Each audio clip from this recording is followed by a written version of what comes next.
Hey, Jeff Howard here at Kiteboarding.com and wingboarding.com. This is cool. This is the inflatable, we call it the IWB, inflatable wingboard from Nash. This is the Hover. Now what it comes with is a high pressure pump. You've got a repair kit. You've got a really nice padded bag. And this is the whole board so you can see the size of it. I'm guessing maybe 3 feet long and not quite 2 feet wide. Cool little bag, easy. These things are awesome. And a lot of people ask about the stiffness of these things. These things ride so nice and so smooth. I have no problems getting out there and changing my board. If I go travel and I take off somewhere, this is so easy. You got a small car and you want to get into wingboarding, this is the way to do it. They ride just as well because of the new carbon plates that they have on the bottom of them. They've increased their size. So you've got the padded bag and there's your board. This is a 100-liter board, and I've been on 100 and 110, and it's amazing how stable the inflatable ones are. They're definitely more stable in liter-wise than the standard 100-liter boards that I have found. So as you look in here, it comes with the pump. This is the key to the whole deal. This is the new type of thing that they're doing. This is a carbon plate. The cool part is Nash has got it where the screws will not penetrate down to the inflatable board. This is their new one. And as well as this plate is lengthened. So a lot of the very first inflatable ones came out, they had this plate that was very short. This one's long. So this is your stance width. And so that means this board is not flexing. It doesn't have any kind of bounce feel to it. Where your feet are, you're in direct drive of that carbon plate. The rest of it is for stability and getting up on that board. Really cool design. They did really well. I love the coloring of it. It also makes it look really good. But you can see how small this thing is. Let's go to get this thing inflated, and I'll show you what it looks like inflated.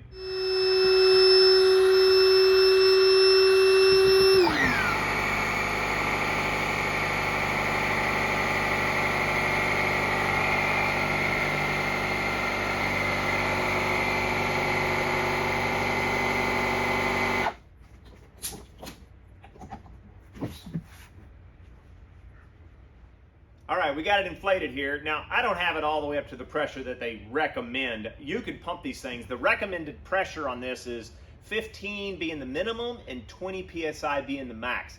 At 20 PSI, I will tell you, this thing is super, super stiff. Really cool setup. Nash also did that I've noticed on a few of the other boards.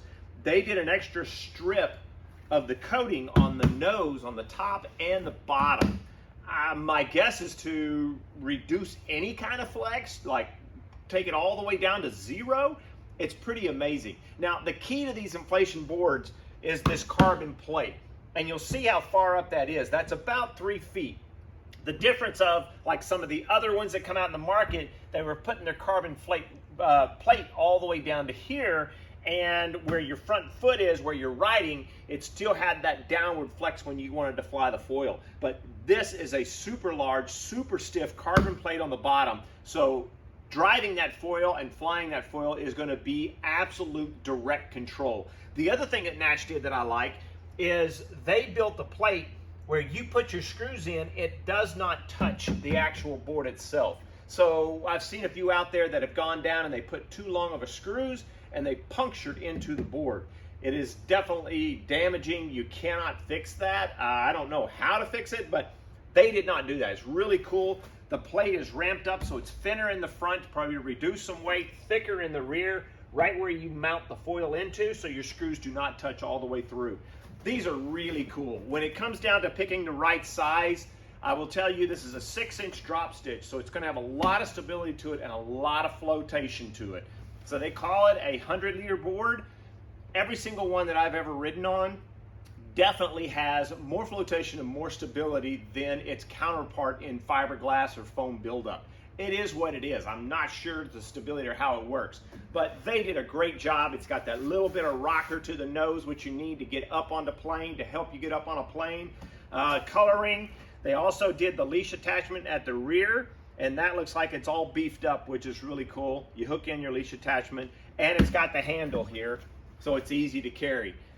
Really super lightweight in comparison. Again, this is the Hover from Nash, and let's get it deflated and get it back in the bag.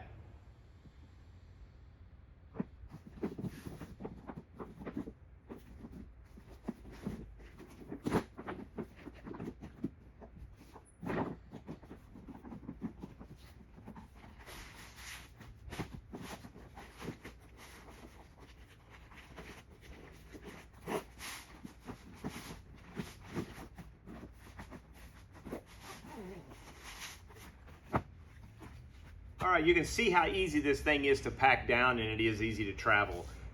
This is a really cool item. If it's something you haven't tried and you have those skeptics of wondering if inflatable is the way to go over hard built or foam built carbon, whatever, I will tell you the inflatable definitely has an area for it to allow the sport to grow for those people who don't have the big vehicle to carry a large size board. I mean, this is really cool.